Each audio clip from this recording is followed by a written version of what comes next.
Winston S. Churchill, The World Crisis, Volume 4, Chapter 13, The Miracle of the Vistula. Our next step on the path to world victory is the destruction of Poland, by Trotsky. The gates of new perils were now opened on the world. Poland was the linchpin of the Treaty of Versailles. This ancient state, torn in three pieces by Austria, Prussia, and Russia, was at last liberated from its oppressors and reunited in its integrity after 150 years of bondage and partition. The doors of the Bastille had been broken down. Its towers and battlements had been overthrown in the supreme convulsion, and from the ruins there emerged this prisoner of the 18th century, long cut off from light and air, limbs dislocated by the rack, with a nature as gifted, a heart as proud, and a head as it then seemed as impracticable as ever. Adversity had not broken the spirit of Poland. Had it taught her wisdom? But justice to Poland requires a fair recognition of her extraordinary difficulties. While she was still dazzled by the newly found freedom, before she could brace herself to the atmosphere of this modern age, there rushed upon her a series of perils, perplexities, and embarrassments which might well have baffled the sagacity and experience of the most solidly established government. To the westward lay quivering Germany, half stunned, half chained, but still endowed with those tremendous faculties and qualities which had enabled her almost single-handed to wage an obstinate war against nearly the whole world at once. Eastward, also prostrate, also in dire confusion, lay the huge mass of Russia, not a wounded Russia only, but a poisoned Russia, an infected Russia, a plague-bearing Russia, a Russia of armed hordes, not only smiting with bayonets and with cannon, but accompanied and preceded by swarms of typhus-bearing vermin which slew the bodies of men, and political doctrines which destroyed the health and even the soul of nations. And between these two agonized empires, reacted upon continually by their distresses, stood Poland, comparatively weak, comparatively small, quite inexperienced, without organization, without structure, short of food, short of weapons, short of money, brandishing her indisputable and newly reaffirmed title deeds to freedom and independence. A reasonable comprehension of Poland's difficulties was indispensable to a true measuring of Poland's perils. The intention of those who framed the Treaty of Versailles had been to create in Poland a living, healthy, vigorous organism which should form a serviceable barrier between Germany and Russia, and between Russian Bolshevism, as long as it might last, and the rest of Europe. The ruin and collapse of Poland and its incorporation as a whole in the Russian political group would sweep away this barrier and would bring Russia and Germany into direct and immediate contact. The interests of France must be gravely and even vitally affected by the overrunning of Poland by the Bolshevik armies, or by the subversion of the Polish state through Bolshevik propaganda and conspiracy. The French had largely themselves to thank for the alarming situation with which they were now to be confronted. They had derided the efforts of Denikin. They had made no attempt to establish good working arrangements between the national Russians on the one hand and Poland and the frontier states on the other. They had in no way taken the lead, as their interests required them to do, in promoting a definite, concerted action between all the anti-Bolshevik forces and states. Their lethargy had made our own half-hearted efforts useless. They had remained impassive and apparently uncomprehending spectators of Denikin's downfall and of the steady concentration of the Russian armies against Poland. They had made no effort to induce Finland, Estonia, Latvia, and Lithuania to combine in common action against the common peril. On the contrary, they, like the British, had encouraged these states to make peace, not a general peace, but a piecemeal peace, Poland being left and even urged to remain practically isolated, but at war. Of this new series of dangers I gave the following account on May 21, 1920. The difficulties of Poland in dealing with a government like the Soviet government of Russia should not be underrated. The same difficulties have been experienced by every other country which is in direct contact with Bolshevik Russia. In no case has anything like a satisfactory peace been arranged by such countries with Soviet Russia. The Bolsheviks do not work only by military operations, but simultaneously, or alternatively with these, they employ every device of propaganda in their neighbors' territories to make the soldiers mutiny against their officers, to raise the poor against the bourgeois, to raise the workmen against the employers, to raise the peasants against the landowners, to paralyze the country by general strikes, and generally to destroy every existing form of social order and of democratic government. Thus, a state of so-called peace, that is, a suspension of actual fighting with firearms, may simply mean that the war proceeds in a still more difficult and dangerous form. That is, instead of being attacked by soldiers on the frontier, the country is poisoned internally and every good and democratic institution which it possesses is undermined. For a country like Poland, newly constituted, struggling to get on its feet on being liberated after over a century of foreign oppression, whose finances are in disorder and whose resources are so greatly impoverished by the horrors of the war, this second form of attack is particularly dangerous. The Bolsheviks, however, while loudly professing a desire for peace, have, since the end of last year, been preparing for an offensive on the Polish front. In addition to a steady flow of reinforcements towards the Polish front, there have been numerous indications of an impending attack by the Bolsheviks. The approximate strength of the Bolshevik armies on the Western Front has increased from 81,200 in January 1920 to 99,200 in early March, and to 133,600 by mid-April. These figures are rifles and sabers, that is, effective fighting strength. The downfall of Denikin liberated a large number of troops. Many statements have been made by Bolshevik leaders to the effect that they would deal with Poland as they have dealt with Denikin and Kolchak, and great anxiety was felt by Poland during the winter as to what the fate of Poland would be if exposed to such an attack. There is no doubt that the Bolsheviks hoped that, what with their propaganda and their reinforced front, they would be able to beat the Polish troops and overthrow the government behind them, and if so, a most difficult situation would have arisen. The reactionary Germans would of course be delighted to see the downfall of Poland at the hands of the Bolsheviks, for they fully understand that a strong Poland, standing between Russia and Germany, is the one thing that will balk their plans for an imperialist reconstruction and for revenge. About 2 months ago, on March 5, the Bolshevik offensive against the Poles began, the main weight of this attack being between the Pripyat and the Dniester, a front of 250 miles. It then, however, became apparent that the Polish army, although ill-supplied and ill-clothed, was nevertheless imbued with a strong patriotic spirit. The Bolshevik attack never made any real progress, in spite of being repeatedly renewed during the rest of the month. The Bolsheviks then initiated discussions regarding the opening of peace negotiations and invited the Polish government to indicate the time and place for such negotiations. The Poles offered Borisov, a place a short distance within their lines, and suggested April 10 as a suitable date, at the same time expressing their readiness to order a cessation of hostilities on that portion of the front.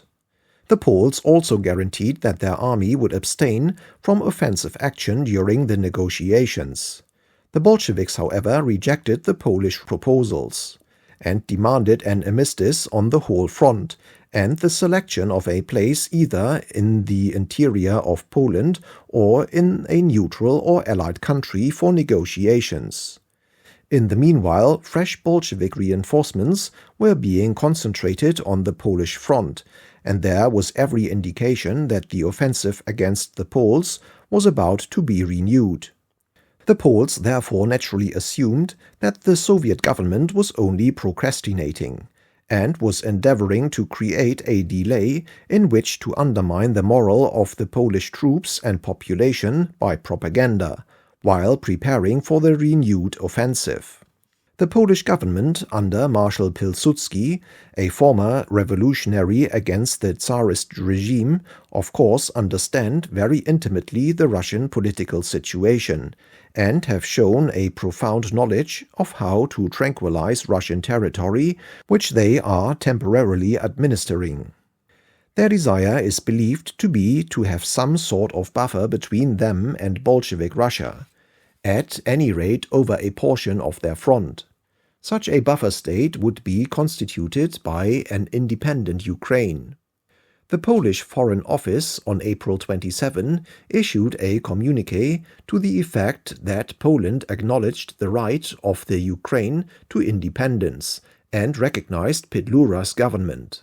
Marshal Pilsudski on the same day issued a declaration in which he stated that the Polish army would cooperate with the Ukrainian forces and would only remain in Ukrainian territory long enough to enable the Ukrainian government to be established. When this government had been established, the Polish troops, he said, would withdraw. Petlura also published a declaration on that day urging the Ukrainian people to do all in their power to facilitate the operations of the Polish and Ukrainian forces. General Denikin was of course entirely opposed either to a strong Poland or to an independent Ukraine. His idea, to which he was always true, being a united Russia on pre-war lines, although willing to recognize a Polish state, the boundaries of which were to be settled by negotiations sanctioned by the Constituent Assembly. With his disappearance, the Ukrainians under Petlura have driven the Bolsheviks out of a large part of their territory and are making an effort to establish an independent Ukraine free from Bolsheviks. Simultaneously with the Polish-Ukrainian advance, great popular risings occurred in the Ukraine against the Bolsheviks, and the liberating forces were shown every sign of welcome. Incidentally, one Ukrainian Galician division, impressed by the Bolsheviks for service with the Red Army, laid down their arms and refused to fight against the Polish-Ukrainian forces. There could be no greater advantage to the famine areas of Central Europe than the re-establishment of a peaceful state of the Ukraine on a basis which permitted economic and commercial transactions to take place. It is there in the Ukraine, and not in the starving regions of Russia, reduced to destitution under Bolshevik rule, that an addition to the food supply may be hoped for. It is not possible to say yet what the outcome will be. The Bolsheviks will no doubt make an effort to overwhelm the Poles, and they will certainly get any assistance from the reactionary Germans which can be given unofficially. It will be very difficult for the Ukrainians to establish order in their own country, but on the assumption that Petlura's government manages to set up and maintain a separate government of a civilized type, capable of liberating the corn supplies of the Ukraine, and with that territory sheltered and assisted in this task by a strong Poland, it ought not to be impossible to arrive at satisfactory conditions of a general peace in the East in the course of the present summer. If, on the other hand, Poland succumbs to Bolshevik attacks and the Ukraine is again overrun, the anarchy and disorder destroying all productive capacity, which invariably accompanies the establishment of the Soviet regime, will prevent all effective export of grain from the Ukraine, and the downfall of Poland will directly involve the vital interests of France, and in a lesser degree of Great Britain. It will, moreover, materially further the designs for reconstruction on imperialistic lines which the reactionary elements in Germany desire. Again, on June 26, after the Poles had been forced to evacuate Kiev, and when the Bolshevik invasion of Poland was clearly imminent, are we looking ahead at all and making up our minds what we shall do if there is a complete Polish collapse and if Poland is overrun by the Bolshevik armies or its government overturned by an internal Bolshevik uprising? Would it be the policy of the British government to remain impassive in the face of such an event, which may be conceivably near? If so, what would be the policy of the French government? In the event of the collapse of Poland, what reaction would the situation entail upon the German position? It would clearly not be possible to disarm Germany if her eastern frontiers were in contact with a Bolshevist area. We ought at any rate to consider in advance what our line of action should be. By June 30, the situation had become so menacing that a Council of National Defense was formed in Poland, with power to decide all questions concerning war or peace. And the Polish Prime Minister declared to the Diet that the whole nation stood in peril and must realize its responsibilities. At the beginning of July, the main Bolshevik advance began on the northern section of the Polish frontier. On the 4th, they crossed the Beresina, and on the 5th took Kovno. On the 6th, the Polish government addressed the Supreme Council, which was then sitting in Spa, a note appealing for assistance in Poland's desperate plight. Poland offered to accept a peace based upon the self-determination of the populations between Poland and Russia, and warned the Allies of the consequences if a Polish army succumbed to Soviet force. On the 14th, the Bolsheviks captured Vilna. On the 17th, Churchill refused to admit the intervention of the British government in his negotiations with the Poles. On the 19th, it was reported to us that there is now nothing but disorderly rebel between Warsaw and the Bolsheviks, and if they continue their advances at the present rate, they will be in front of Warsaw in 10 days' time. On the 23rd, the Poles sued for an armistice. These events staggered the Supreme Council. The French saw in jeopardy the whole results of the Great War in Eastern Europe. On August 4, Mr. Lloyd George warned Kamenev and Krasin that if the Soviet armies advanced further into Poland, a rupture with the Allies would be inevitable. On that famous anniversary, as we sat in the cabinet room upon this serious communication, my mind's eye roamed back over the 6 years of carnage and horror through which we had struggled. Was there never to be an end? Was even the most absolute victory to afford no basis for just and lasting peace? Out of the unknown there seemed to march a measureless array of toils and perils. Again it was August 4, and this time we were impotent. Public opinion in England and France was prostrate. All forms of military intervention were impossible. There was nothing left but words and gestures. Over a wide area, the Red armies rolled forward through Poland. Behind the receding Polish front, the communist germ cells and organizations in every town and city emerged from their seclusion and stood ready to welcome the invaders and proclaim a new Soviet republic. Poland seemed to have escaped from her 150 years partition among 3 military empires to fall beneath the yoke of communism. Doom closed in upon the new liberated state. On August 13, the Red bayonets stood before the gates of Warsaw, and the Red propaganda rose in a surge within the city. Where would the tides of social dissolution stop? Feverish efforts by the Poles and by the Allies to obtain an armistice and a peace had meanwhile continued. These were received by the Bolsheviks with elaborate assurances of their willingness to negotiate, coupled with repeated delays in fixing a meeting place. Eventually Minsk was chosen. On the 10th, Kamenev handed to Mr. Lloyd George a forecast of the Russian peace terms, which involved the reduction of Poland to a virtually defenseless condition, but offered her a reasonable frontier. He mentioned significantly that there were some subsidiary clauses. The British Labour Party had developed a violent agitation against any British assistance being given to Poland. Under communist influences and guidance, councils of action were formed in many parts of Great Britain.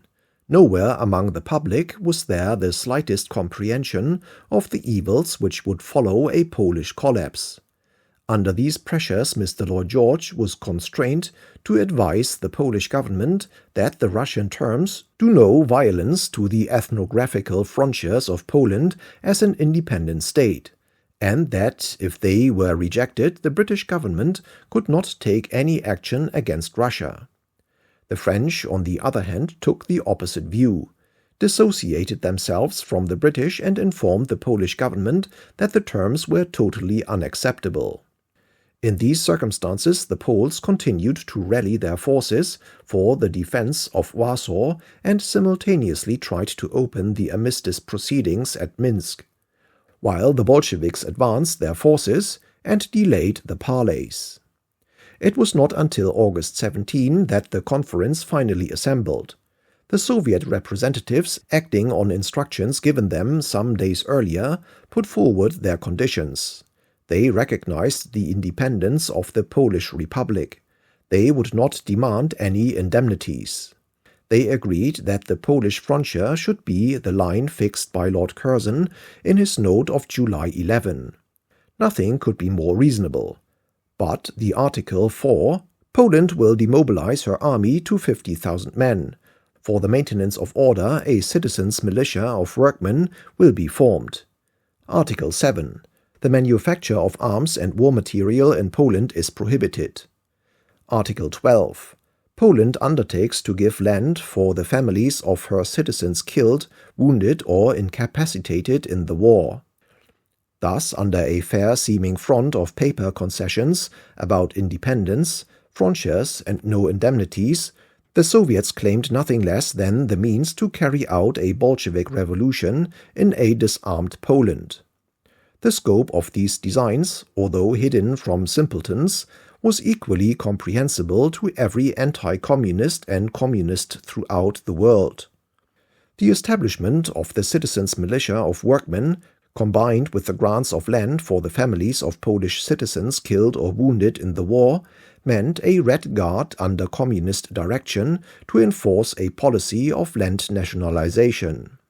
Those internal fires were to be lighted from which the Polish nation would emerge a communist annex to the Soviet power. But meanwhile there had come a transformation, sudden, mysterious, and decisive. It produced the same sort of impression upon the mind as had the Battle of the Marne, almost exactly 6 years before. Once again armies were advancing, exulting, seemingly irresistible, carrying with them measureless possibilities of woe and ruin. Once again, for no assignable cause, they halt, they falter, become disconnected, become disordered, and begin to retreat under a compulsion seemingly as inexorable as that which had carried them forward. Warsaw, like Paris, is saved. The ponderous balances have adjusted themselves to a new decision. Poland, like France, is not to perish but to live. Europe, her liberties and her glory, are not to succumb to Kaiserism or to communism. On August 13, the battle for Warsaw had begun at Radzimin, less than 15 miles from the city, and 4 days later the Bolshevik armies were in full flight, leaving 70,000 surviving prisoners in Polish hands. The Miracle of the Vistula had repeated in a different form the Miracle of the Marne. What had happened? How was it done? Of course there are explanations. At the head of Marshal Foch's famille militaire stood a soldier of subtle and commanding military genius, veiled under an unaffected modesty. Weygand had arrived in Warsaw. France had nothing to send to the aid of Poland but this one man. He was, it seems, enough. Through the influence and authority of Lord d'Arbenon, the British ambassador at Berlin, who had been sent to Warsaw at the head of the Allied missions, Weygand was given effective military control. He regrouped the retreating Polish armies and changed their retirement into a concerted counterstroke. The spirit of Poland, which had not been quenched through generations of oppression, blazed into one last supreme effort for national existence. The Bolsheviks, incapable of withstanding or overcoming any resolute opposition, submitted immediately to a new willpower. There was hardly any fighting. The blatant feeble terror, which had marched so confidently to carry world revolution into the West, recoiled with the utmost precipitation across the Polish frontier, while the Polish peasants, urged by Pilsudski in a fierce proclamation to arm themselves with scythes and cudgels to cleanse their land, devoured the stragglers. Alternatively, other accounts explain that all was part of the deliberate plan of the Polish General Staff, sustained by the rugged personality of Marshal President Pilsudski himself. They had deliberately fallen back, like Joffre before the Marne, until the moment was ripe for the grand right-about turn. They had allowed the invaders to extend themselves, to overrun their supplies, to gain a false confidence from a pretended weakness in the defense, and then struck with the sureness and vigor of Gallieni. They now were glad that so competent a military eye as that of General Weygand had been the witness of their successful combinations. The British observers thought that the result was due to Weygand. Weygand, however, characteristically declared, both publicly and privately on all occasions, that it was the Polish army which did the work. The reader may choose either explanation, or both together. The more the facts about the Marne are exposed, the more the gap between them and their tremendous consequences is widened. So here now, in this petty warfare of raw, ill-organized, dispirited and exhausted levies, a study of what happened leaves one still asking, why? But anyhow, it was all over. The dangers which I had foreseen and feared had come to pass, but their consequences had been averted. The terrible forfeit due to drift and indecision had been remitted at the very moment when it was claimed. A peace treaty was signed on October 12 at Riga, which secured the independence of Poland and her means of self-defense against Russian invasion or subversion. Russia fell back into communist barbarism. Millions had perished by war and persecution, and many more in future years were to die of famine. The frontiers of Asia and the conditions of the Dark Ages had advanced from the Urals to the Pripyat marshes. But there it was written, so far and no farther. It is perhaps worthwhile to sum up this Russian story. Unsuccessful intervention in the affairs of another country is generally agreed to be a mistake, and accordingly all the efforts made by the Allies in Russia after the revolution and after the armistice fall under a common condemnation. But the Allies were bound to intervene in Russia after the Bolshevik Revolution if the Great War was to be won. They had no reason at the end of 1917, nor during the greater part of 1918, to count upon a German collapse in the West. Even in September it was prudent to expect a German retreat to the Meuse or to the Rhine, and every nerve was strained in preparation for a vast campaign in 1919. In such circumstances it would have been criminal negligence to make no effort to reconstruct an anti-German front in the East, and so to deny the vast resources of Russia in food and fuel to the Central Powers. Thus the Allies became committed to the support of the national Russian governments and forces which were struggling against the Bolsheviks and which claimed to have maintained an unbroken steadfastness in the original purpose of the war. During the Great War, too little was done to achieve decisive results in Russia. Any real effort by Japan or the United States, though made with troops which could never have reached the European battlefields, would have made success certain in 1918.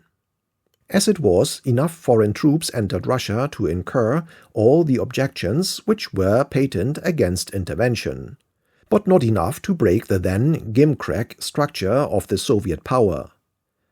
When we observe the amazing exploits of the Czech Army Corps, it seems certain that a resolute effort by a comparatively small number of trustworthy American or Japanese troops would have enabled Moscow to be occupied by national Russian and Allied forces even before the German collapse took place.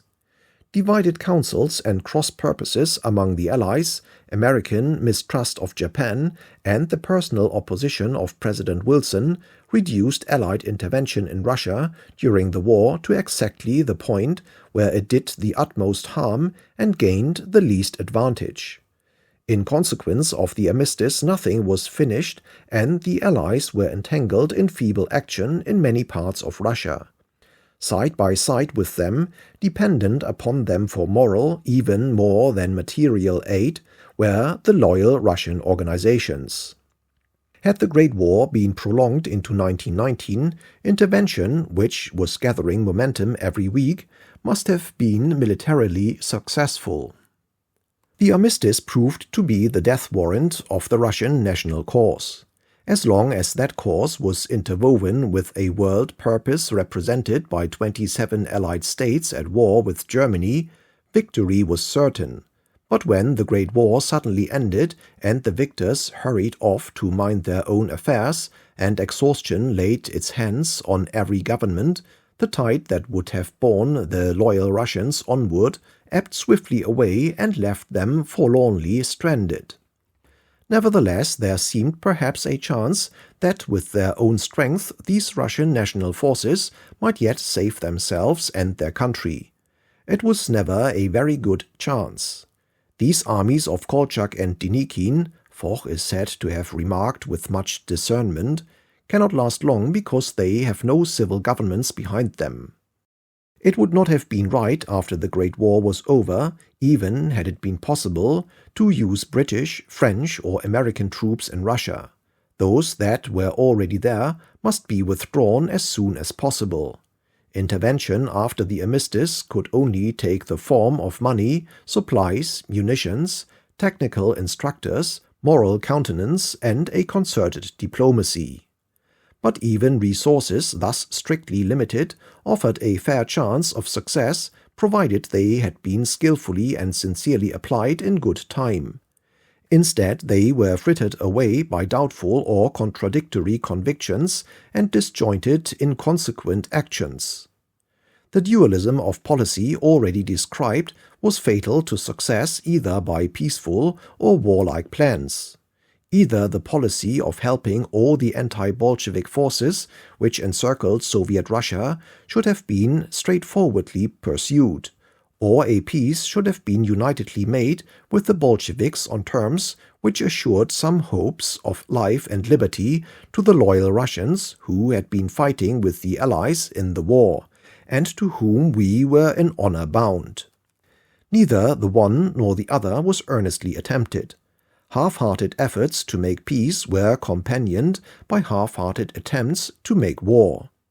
The conflict was thus prolonged without real prospects of peace or victory. The achievements of the national Russians, though inadequate, exceeded what had been expected by Allied statesmen or generals. But deprived of worldwide moral support and separated by antagonistic national aims from the border states, from Poland and from Romania, they were, one after the other, broken up and destroyed. I have explained the part I played in these events. I had no responsibility either for the original intervention or for the commitments and obligations which it entailed. Neither did it rest with me to decide whether intervention should be continued after the armistice or brought to an end. It was my duty in a subordinate though important station to try to make good the undertakings which had been entered into by Great Britain, and to protect as far as possible those who had compromised themselves in the common cause of the Allies and of Russia herself. I am glad to think that our country was the last to ignore its obligations or to leave ill-starred comrades to their fate. Painful as is the story of Archangel and Murmansk, we may claim to have wound up our affairs there without weakness or discredit. In Siberia our part was always small, but to Denikin we gave substantial assistance. We provided him with the means of arming and equipping nearly 250,000 men. The cost of this effort has been loosely stated at 100 million sterling, but this is an absurd exaggeration. The actual expense, apart from munitions, was not a tithe as great. Munitions themselves, though they had been most costly to produce, were only an unmarketable surplus of the Great War, to which no money value can be assigned. Had they been kept in our hands till they mouldered, they would only have involved additional charges for storage, care, and maintenance. Although intervention failed, there remained two results of our persistency. The first is moral. We can at any rate say that the Russian forces, who were loyal to the Allies, were not left without the means of self-defense. There were placed in their hands weapons which, had they been a society of higher quality and with greater comprehension of their cause and of their own countrymen, might have enabled them to conquer. Here, too, the exploits of the Czechs afford a measure of what was possible in these times in Russia. At least it can be said that the national Russians did not perish for want of arms. It was not the want of material means, but of comradeship, willpower, and rugged steadfastness that lost the struggle. Bravery and devotion shone in individuals. Ruthlessness was never absent. But the qualities which enable scores of thousands of men to combine and to act for a common purpose, even when isolated, were not to be found in the wreckage of the empire of the Tsars. The Ironsides, who charged at Marston Moor, the Grenadiers who escorted Napoleon back from Elba, the red shirts of Garibaldi, and the black shirts of Mussolini, were held by widely different moral and mental themes. But in them all there burned a flame. There were only sparks in Russia. But there was also a more practical result of intervention. The Bolsheviks were absorbed during the whole of 1919 in the conflicts with Kolchak and Denikin. Their energy was turned upon the internal struggle.